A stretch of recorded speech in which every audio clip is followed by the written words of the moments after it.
Andrea, can we back up and you explain to us crystals and what they are? And I'd love to hear your definition and the difference between rocks. People saying, well, they're just rocks that are pretty. Rocks, minerals, and crystals. Can you give us the Crystals for Dummies 101 notes? Sure, yeah.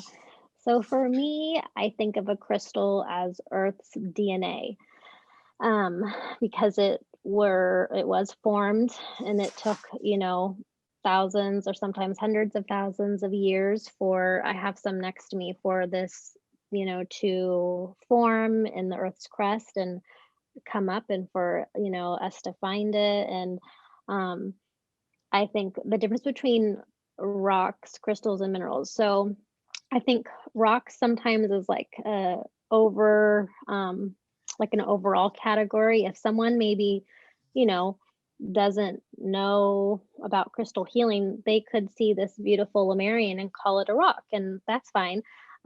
Crystals, I think of something like, there's crystals and gemstones. I think sometimes people think of gemstones, which is like, on jewelry, like rubies or emeralds, sapphires. I think they think of that as only being crystals, but a crystal can be something like, this is like a piece of rutilated quartz, it can be that. And then minerals are where it's, like in the periodic table, or where it's like the way it's formed, I think, is like what constituted as being like a mineral versus a crystal.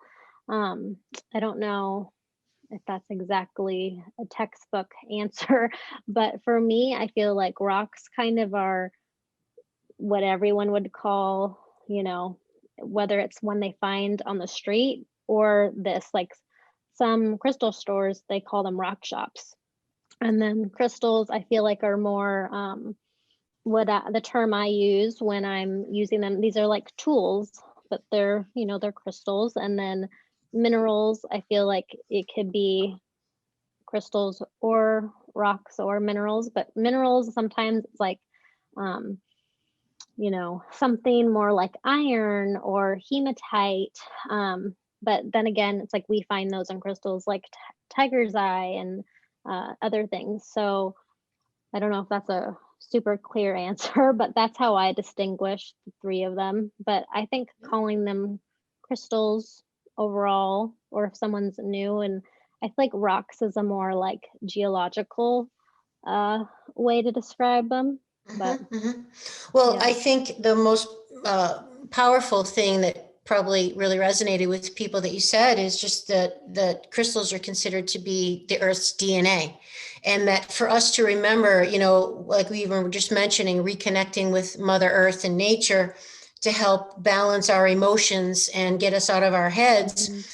What a beautiful tool that a energetic crystal can provide for us in doing that, because it is the earth. It is the nature element that we can not only bring into our everyday life, even if we're in a 20-story skyscraper, to bring that earth element to help ground and connect us. And I do want to get into some of your ideas of how we can utilize different ones for different outcomes.